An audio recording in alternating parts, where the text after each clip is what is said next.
And what's been one of the most like interesting people you met on this trip?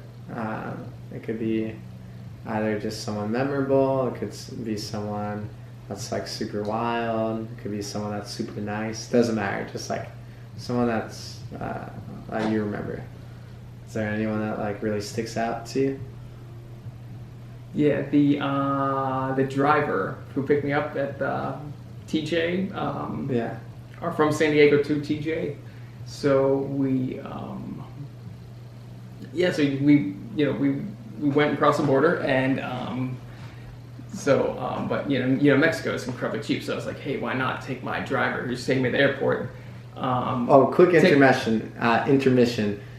Do you have a crazy ass time in TJ? Because I heard Tijuana is wild. Not really. I just went straight for the airport. Yeah, okay. But still, just wanted to double check. Yeah.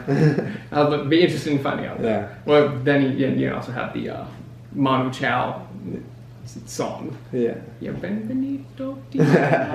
So it's like one of those things. I might as well just cross here and at least get to like at least have lunch in Tijuana. Yeah. So for sure. But yeah, so I was there in Tijuana, and I took my driver to lunch because Mexico's really incredibly cheap. Why not? Yeah. So we're eating these. I was eating we had these chilies. Yeah. So it's like all these like baked de horno. So which in Mexico I guess there's.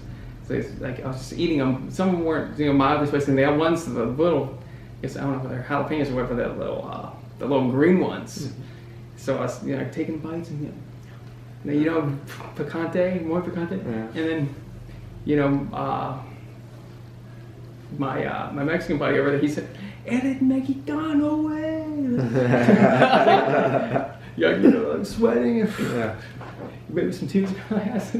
Yeah, eres Mexicano. I was like, yeah, right. Trying to show off. Yeah, but it's cool. It was really cool. Yeah, spicy. Really cool. Or the individual who picked me up. So it's almost just completely random. It's like, would you just get in a random person's car and drive to Tijuana? Yeah. But yes, you just stop in the Jack in the Box right there at the border, and there you go. You can look at Google map, just Jack in the Box, border. So we just parked there. Like, all right, said adios to my buddy, and on I went, and then. But it's almost like sort of those one of the things like you see a friend I haven't met in him in at least. When him 2 or 3 years, but some of my friends on that trip I haven't seen in almost I don't know how long, since 2000. I'll say maybe 8 years or so. So he's really good friends of mine, and I just never seen them because they live a completely different lifestyle. Yeah.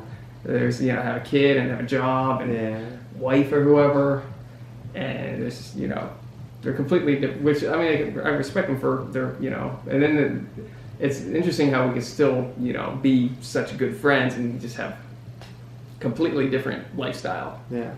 And, we're respecting if I'm envious, he said, my friends are, they're, some of them say they're envious of me because I can just go traveling everywhere or not everywhere, but a lot of places that they've never been or never heard of. Mm-hmm. And then at the same time, they have stability and, in their life and they're, I don't know. I guess it all depends on how, I guess it's good to, maybe have a balance. I don't know.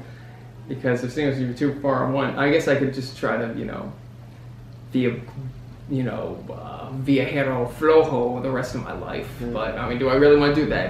Do I want to, work for something, which I feel like whenever I'm in South America, it is like that. I'm just, even though I see these great vistas and travel and meet all these interesting people, I can speak Spanish now, but great. But am I actually doing it?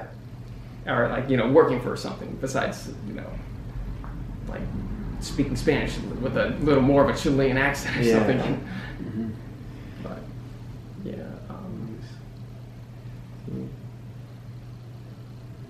Yeah, I agree though. It really is about like finding that stability because because it's always like if you don't have like a it's purpose, like whenever you're traveling, it's like sort of like that the conundrums. Like whenever you're traveling, on the other hand, you're like maybe more you want stability, and then it's like either or, and then whenever you're in a stable situation, you're like, oh, I just want to get out there. And so it's always sort of I don't know, it's always just finding the balance. Yeah. Right, getting a little bit of both. So true. But well, to kind of go off that, like a lot of my friends back home are like very jealous of my travels. They're like, "Oh, dude, get to be everywhere. It's sick." But like, I'm respectful of them as well because I mean they're happy as long as it makes them happy. Yeah.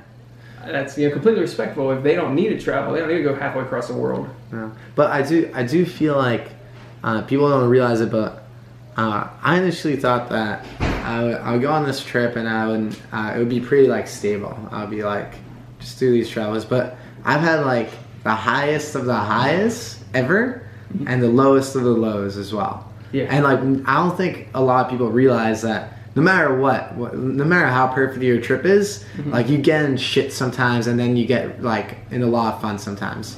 Like